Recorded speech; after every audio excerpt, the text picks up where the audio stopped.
paz do Senhor Jesus, Deus abençoe a todos. Estamos aí chegando mais um domingo, mais uma aula. Você está no canal Rascunho da EBD, eu sou o pastor Edivaldo Pereira, superintendente de uma das nossas congregações aqui em Guarulhos, São Paulo. E também trabalhamos com o canal Rascunho da EBD. Você, nesta oportunidade, se gostar do vídeo, você pode se inscrever, deixar o seu like e já ativar o sininho para receber as notificações, ok? E nesse próximo domingo, dia 7 de fevereiro, estaremos estudando sobre a sexualidade humana. É um assunto primoroso, muito bom. Pastor Claudionor de Andrade está de parabéns pela elucidação e pelo texto e contexto que ele inseriu dentro da lição. Deus abençoe aos nossos amados professores no Brasil e até fora dele. Deus abençoe a todos, em nome de Jesus. Os irmãos do interior de São Paulo, Deus abençoe. Tive a oportunidade de estar com alguns ontem ali na nossa sede no Belenzinho, na rua Conselheiro Cotegipe, onde tivemos uma excepcional reunião de obreiros com cinco belas mensagens, onde fomos edificados ali. Deus abençoe o nosso presidente, pastor José Wellington Bezerra da Costa, e o nosso presidente da CGDB, pastor José Wellington Júnior, que é também meu pastor aqui no setor. Ele é o pastor de Guarulhos e somos aí regidos e cuidados por ele. Deus abençoe a ele e toda a sua família. Muito bem, vamos para a nossa revista, a lição de número 6, a sexualidade humana. O nosso nobre escritor colocou como leitura bíblica em classe Mateus capítulo 19, versículo de 1 a 12, E nós vamos aprender doravante essa questão, Nós vamos conceituar, conforme a proposta do nosso nobre professor, nosso nobre comentarista.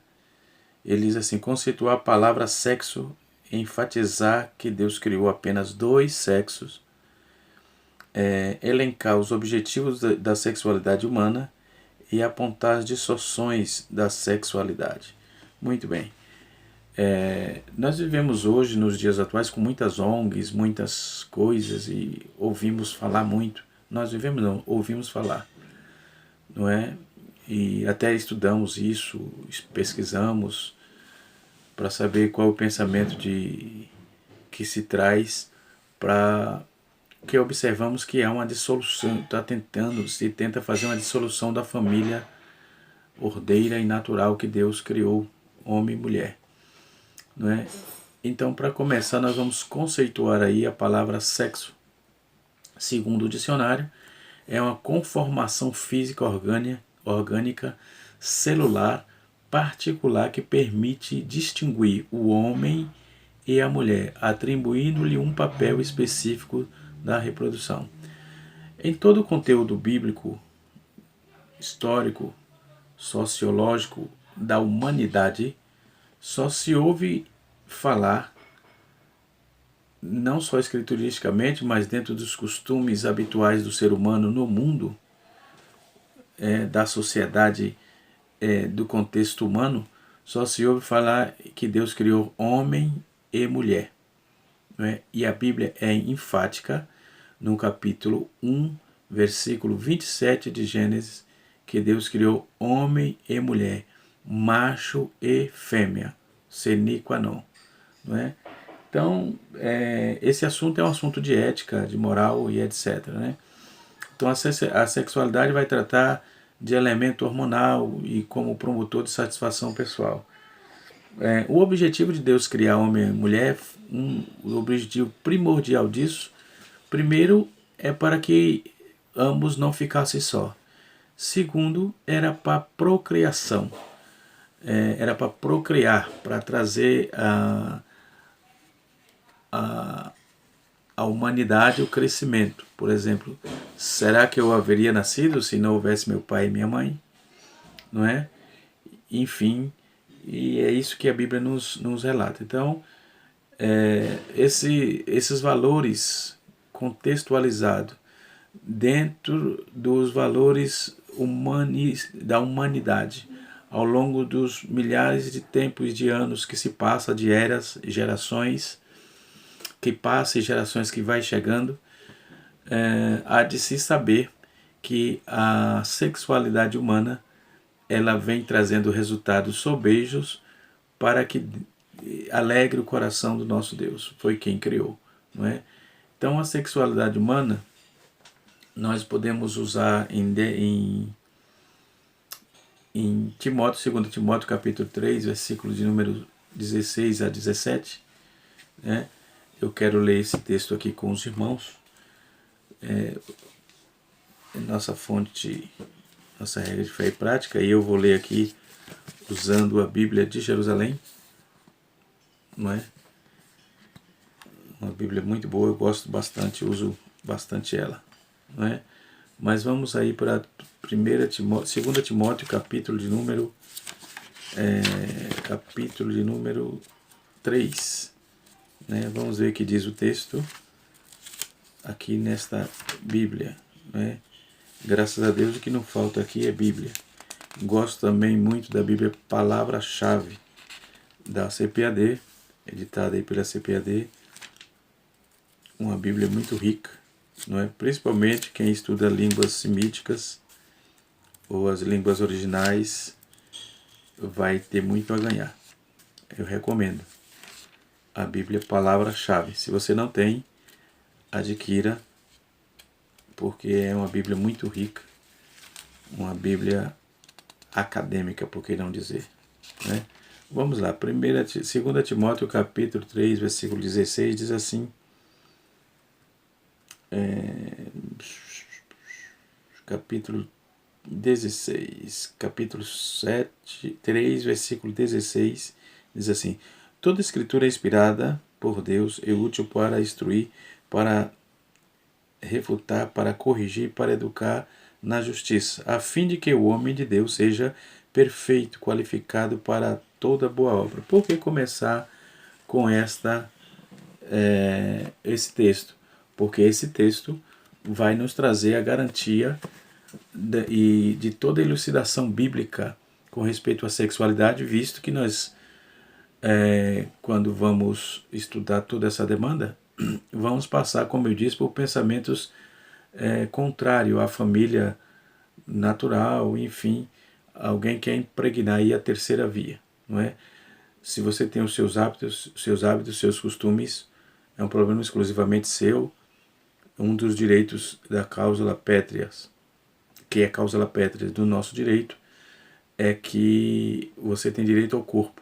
Então, ninguém mexe nisso, é um direito exclusivamente seu, responsabilidade exclusivamente sua. Mas quando estamos contextualizando isso por meio da palavra de Deus, ela é apta para instruir, para educar, para corrigir, conforme eu acabei de ler. Então a sexualidade humana é uma bênção concedida por Deus, não é? Concedida para que seja desfrutada pelas criaturas, por quem Ele criou, em temor e obediência, para a sua alegria e realização pessoal, não é?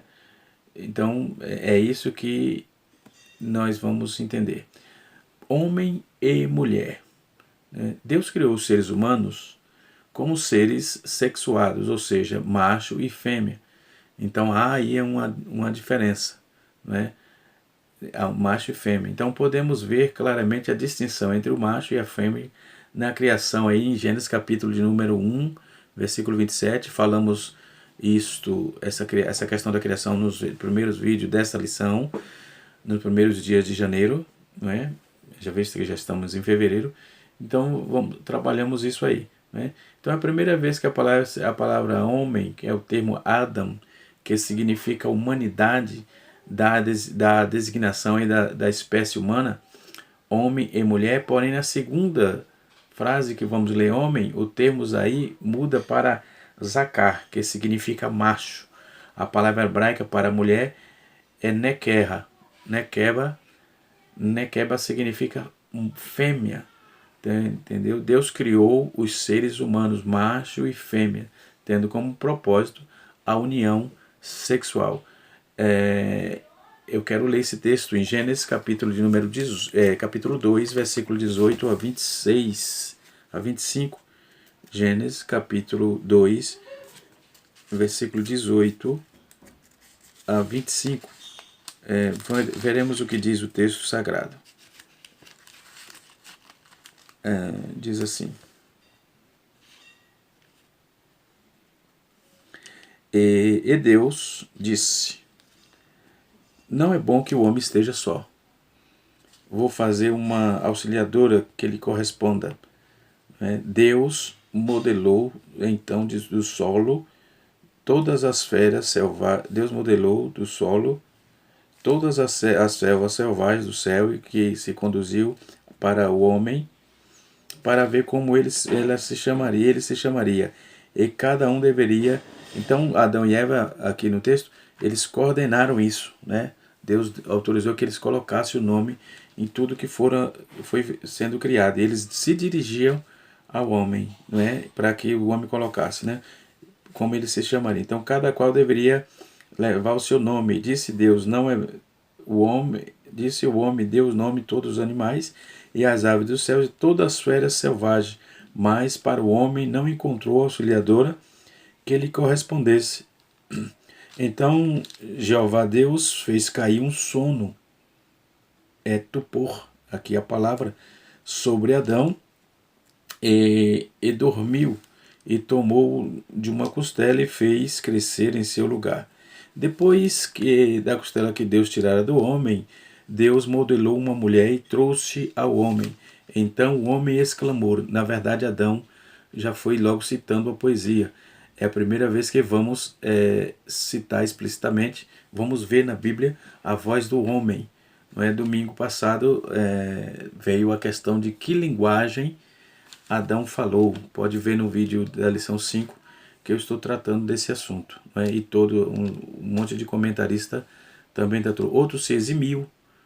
Enfim, mas os judeus dizem que o hebraico é a linguagem eterna. Tem aquela questão dos semitas, dos egípcios, dos caldeus, que foram os primeiros povos aí, enfim, mas Adão já começou falando, citando um poema. Ele disse: esta sim é osso dos meus ossos, é carne da minha carne. Ela será chamada mulher, ou varoa, porquanto foi tirada do homem. Por isso Deus deixou seu pai, por isso deixa o homem seu pai e sua mãe e iniciar sua mulher. Ora, todos dois estavam nus, e o homem e a mulher não se envergonhavam. Então, eles estavam nus e não se envergonhavam. Então, prosseguindo aqui, temos aí um cenário de intimidade.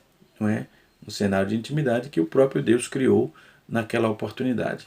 Então o casal sexualmente estava integrado aí dentro da espiritualidade, e impedido aí qualquer pensamento indecoroso.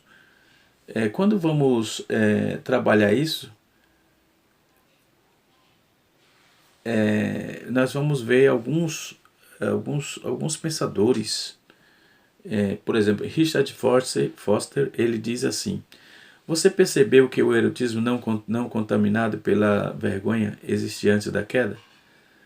A queda não criou eros, ou seja, o erotismo, apenas perverteu. Esse pensamento está coerente. Pois na criação vemos que o homem e a mulher, atraídos por um para o outro, eles estavam nus, mas não envergonhados.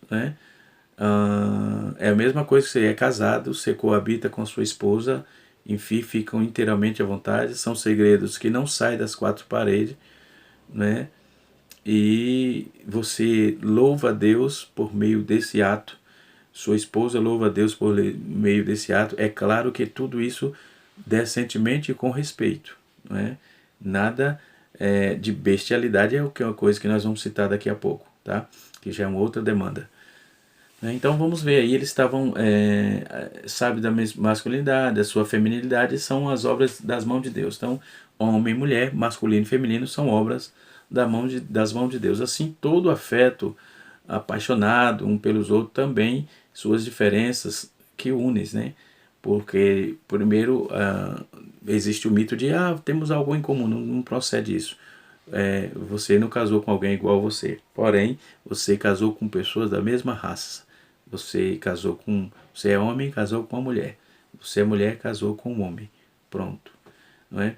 Não o homem, mas dentro desse contexto que ele se une, não o homem se une à mulher, mas também eles são uma só carne. Então não existe uma diferença dentro desse contexto, uma vez que tornou uma só carne, e assim vai. Então os dois num relacionamento em amor, é isso que o texto fala, que deveria estar presente, né, na sua sexualidade. Então nós vamos ver a criação de Deus, né? Então disso aí começa a celebração do amor, foi Deus que criou isso. Desde a criação, Deus criou esse fator glorioso, bom, satisfatório para ambos, para homem e para mulher. Então, vendo-se como um relacionamento de amizade por meio de pactos e alianças. Gênesis capítulo 3, versículo 15, Gênesis 9, versículo de 1 a 17, Gênesis 12, versículo de número 1 a 7, Êxodo capítulo 20, versículo 23, capítulo 20 ao capítulo 23, ou melhor, Deuteronômio capítulo 28 ao capítulo 30, 2 Samuel capítulo 10, versículo 18, capítulo 7, versículo de 10 a 16, Gálatas capítulo 3, versículo 8, Jeremias capítulo de número 31, versículo 31 a 34. Então o casamento entre as duas criaturas, as criaturas de Deus, não pode fugir aí às premissas da aliança. Um casamento só é cristão se realizado na dimensão cristã, na perspectiva da aliança e etc., que significa, além do compromisso entre as partes, a celebração do amor. Então assim, no livro de Gênesis, a Bíblia vai nos oferecer uma visão clara e definida sobre a sexualidade, né? O livro de Cantares de Salomão, muitos dizem que é um livro erótico, né? Porque onde Salomão fala com a sunamita e enfim, então ele nos oferece elementos dentro desse contexto que é eros, amor conjugal. Esse amor eros é o amor conjugal, que deve ser destacado dentro desse contexto do livro aí de Cantares, né? Dentro da sexualidade, a celebração do amor conjugal, e assim vai. Cantares capítulo 1, versículo 1 a versículo 3 e o versículo 5, né? Vai fechar isso aí. Então, passando pela cerimônia do casamento, capítulo 3, versículo de Cantares, versículo 5 a 11, seguindo aí a noite de núpia, Cantares capítulo 4, versículo de 1 a 5, né? E a vida matrimonial, capítulo 5, versículo 2 a 6, e o versículo 13, lá de Cantares, e os conflitos do casamento, né, que aparece. Não tem como, você não casou com alguém igual a você, conforme eu disse aí, não é? Então vai haver os conflitos, que é a parte do equilíbrio, não é? É que vai testar o seu equilíbrio. Então a sexualidade, ela realmente é uma bênção de Deus. Então, onde você vai ver isso? No capítulo 7 de Cantares, versículo de 1 a 13. Então a demonstração aí da essência do amor, em Cantares capítulo 8, versículo de 1 a 14, o amor que segue contínuo e forte, transcendente, ele vai transcender o calor, a frieza, as frustrações e assim sucessivamente. Então o amor nunca perece. Isso você vai ver em 1 Coríntios capítulo 13. Né? Então a sexualidade dentro do contexto espiritual, né? Segundo Donald Georgen, ele vai dizer que a sexualidade e a espiritualidade, elas não são inimigas, andam juntos, não é? Então, de fato, temos que concordar com isso, porque traz beleza e traz serenidade. Beleza, que é a questão da sexualidade, e serenidade é a questão da espiritualidade, que você vai estar louvando a Deus com a sua esposa por meio de atos que Deus criou para vocês desfrutarem, para nós outros desfrutarem, né? Então, como Jesus tratou isso? Em Mateus capítulo 5, versículo 28, ele disse assim, Jesus vai falar assim, que na dimensão do conhecimento de Cristo, a sexualidade é tão nítida e transcendeu os conceitos básicos judaicos sobre o assunto, Para os escribas e fariseus, se o indivíduo afastasse do adultério físico, estariam em santidade. Mas Cristo, ele pegou e expandiu esse conceito, dizendo assim: qualquer que olhar para uma mulher com intenção impura no seu coração já cometeu adultério com ela. Então precisa pedir perdão, precisa ter esse conceito, precisa saber se redimir, se resignar o tempo todo, né? Mateus capítulo 5, versículo 28. Então Cristo deixa claro que a intenção do coração é incapaz de corromper a sexualidade pura, porque há um meio de você pedir perdão. Paulo vai trabalhar essa proposta em Filipenses 4:8, né? E assim sucessivamente. Então, Paulo, dentro dessa proposta, ele vai dizer no capítulo 5 de Efésios, versículo de número 22 a 33, ele vai honrar essa excelência, esse matrimônio, e que comparou o relacionamento do homem e a mulher como Cristo e a igreja. Entendeu? Veja a responsabilidade que temos, né? E Paulo ainda vai dizer no versículo 32, diz: grande é esse o mistério, mas eu afirmo, Cristo é a igreja. Então, Cristo é a igreja. Então, esse relacionamento, ele deve ter essa objetividade, né? Então, a sexualidade à luz da Bíblia, nós vamos ver isso em Gênesis capítulo 21, capítulo 1, versículos de número 22 e 28, né? O sexo na espécie humana, os demais seres vivos diferentes, são coisas diferentes, sexo humano e sexo animal, entendeu? Então, o sexo que não só usa para procriar, mas como fonte de prazer e expressão de amor, né? Então, o sexo dentro do casamento, ele é bênção infinita de Deus, porque enquanto você estiver vivo, você vai estar desfrutando, não é, daquilo que Deus, eu falo homem e mulher, então vai compartilhar intimidade, vai trazer uma espécie de compromisso implícito, não é, vai trazer contextos totalmente fundamentado dentro da palavra de Deus e vai te trazer, te realizar, te fazer prazer, né? Então, o que o prazer humano pode fazer, o que o ser humano pode fazer com a sua sexualidade? A forma estável e comprometida, por exemplo, o heterossexual, que é a norma ideal, não é? Deus criou homem e mulher, macho e fêmea o criou, está escrito dentro da sacrossanta palavra de Deus, porque a Bíblia não ofende valores, a Bíblia não ofende ninguém, a Bíblia traz uma normativa, não é? E nós servimos e seguimos essa normativa sacrossanta, né? E que nem sempre é possível por fatores inferiores e alheios, a falta de condição, falta de parceiro, forma estável e tal, mas a Bíblia alude e aponta ao casamento para que tudo isso seja formalizado e você possa estar desfrutando daquilo que Deus propôs, que Deus deixou. A forma de homossexual, instável ou estável, o que não é recomendável de forma isolada, por exemplo, masturbação, são fatores que se perguntam sempre, né? E nós vamos ver aí a questão do erotismo à luz da Bíblia em Provérbios capítulo 5, versículo 15 a 20, Cantares, conforme eu citei já praticamente todos os capítulos, né? Mas Cantares capítulo 1, versículo 2, Cantares 4, 10, capítulo 4, versículo 10 e 11, Cantares 7, versículo 9 a 12, entendeu? Então é fácil perceber que esse erotismo é uma parte natural, agradável da vida humana, que nada afasta o ser humano do seu Criador. Pelo contrário, foi Deus que colocou isso, né? Mas como os comportamentos do ser humano, aí já é uma outra demanda, né? Então tem as relações que se criam heterossexuais, os homens hedonistas, né? Que é o adultério, que é proibido expressamente na Bíblia, sendo que esta proibição é um dos 10 mandamentos, né? Capítulo 20, versículo 10, versículo 14 de Êxodo. Na lei mosaica também este pecado era punido de morte, capítulo 22, versículo 22 e 27. Salomão, no livro de Provérbios, adverte contra esta prática, capítulo 7, versículo 7 a 23, entendeu? Então, é comum o adúltero achar aí uma justificativa e tal, aquele negócio, mas, biblicamente, isso não procede, não é aceitável, e ponto, não tem o que fazer, não é aceitável e pronto. Tem outro tipo de relacionamento que se cria, chamado o incesto, que é relacionamento entre parentes íntimos, também expressamente reprovado na Bíblia, em Levítico capítulo 18, versículo de número 6 a 16. Relações de irmão com irmão, de pai e filho, e vice-versa. Isto é reprovado totalmente por Deus, não é? Por meio da sua palavra. Então, os desvios e aberrações sexuais, por exemplo, você vai encontrar a bestialidade, ou seja, a zoofilia, que é ter prática de relações sexuais com o animal.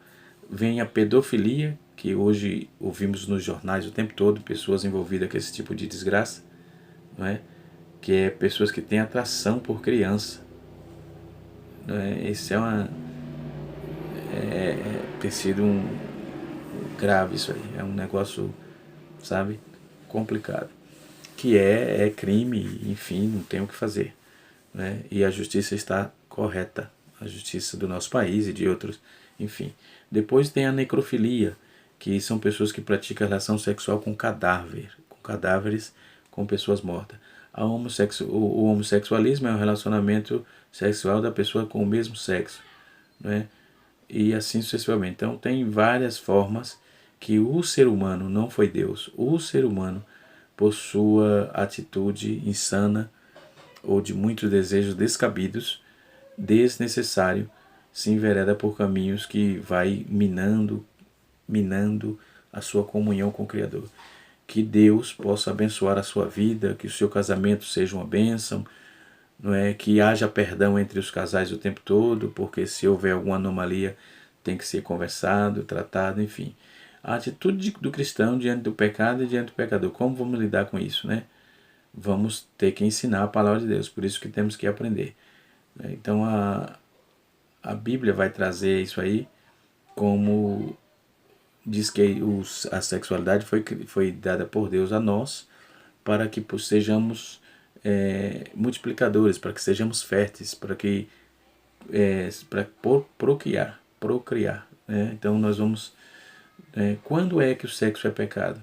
O sexo fora do casamento. Sexo de dois jovens que não é casado, isso é pecado. A Bíblia ele se torna um fornicário, né? Então isso é pecado diante de Deus, diante de todo o contexto. Então essa sexualidade, né, foi, como diz, ela foi dada por Deus e dada para procriar. Existe, irmãos, em pesquisa aqui para essa lição, para o canal, existem alguns conceitos e alguns sites até mesmo. Tem um site norte-americano muito conhecido que é um site de pessoas para atrair. Olha que coisa desgraçada, é uma desgraça aí, não é de Deus isso aí. Aliás, não tem nem como, né?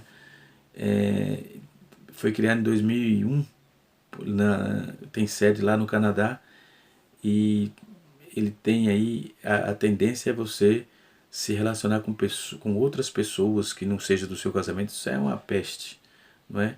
E assim, que Deus tenha misericórdia dos salvos e não deixe se corromper por isso, não é? Caso venha ter alguma anomalia, peça perdão a você mesmo, corra atrás da sua resignação, né? Então, que Deus em Cristo possa abençoar cada casal, cada família, não é? E assim sucessivamente. Então, como a Bíblia vai tratar esse tipo de casamento? O sexo no casamento, o sexo é para duas pessoas casadas legalmente pela lei do seu país e legalmente pela Bíblia.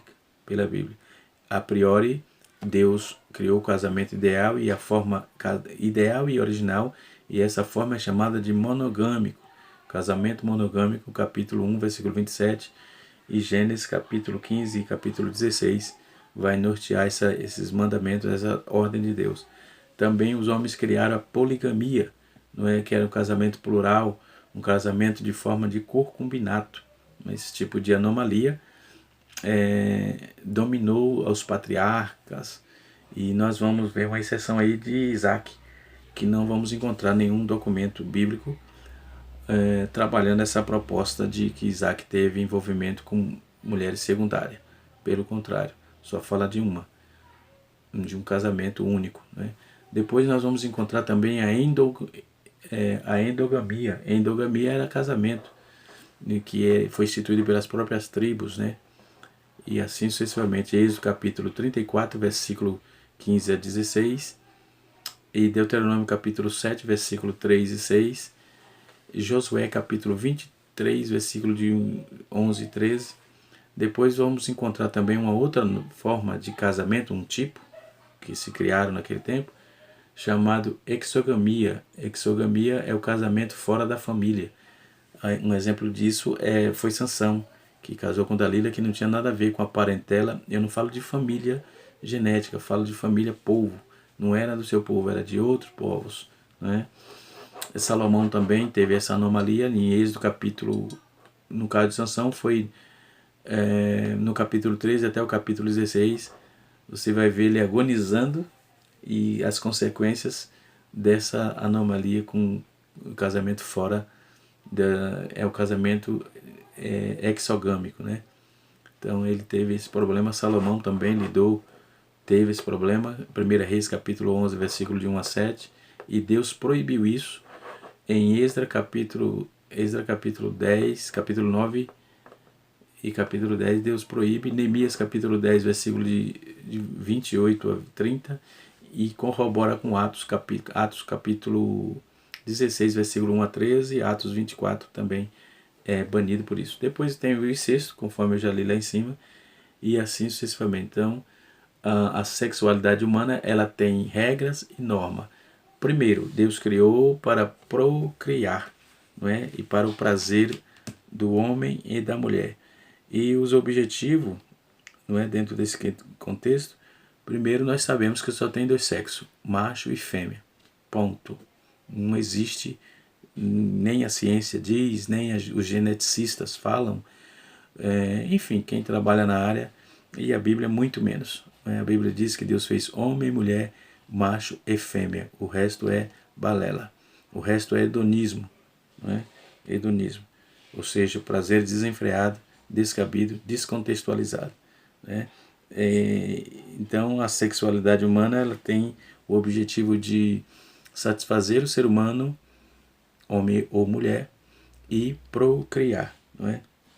E as distorções que eu já trouxe aqui foi essas questões da bestialidade, toda essa desgracença aí. Que Deus abençoe a todos. Espero poder ter elucidado aí o nobre mestre, o nobre professor, né? Que Deus abençoe a sua aula nesse domingo. Que o Senhor Deus possa continuar com as suas mãos estendidas sobre a sua vida, e que a boa mão de Deus recaia sobre os seus familiares, sobre a sua casa, sobre os seus filhos, e que tudo que você pôr a mão possa prosperar. Canal Rascunho da BD, pastor Edivaldo Pereira de Souza. Deus abençoe a sua vida. Se você gostou, compartilha, deixa o seu like, o seu joinha, ative o sininho para receber os próximos vídeos. Daqui a pouco estaremos gravando também o vídeo dos jovens, não é? Que Deus abençoe.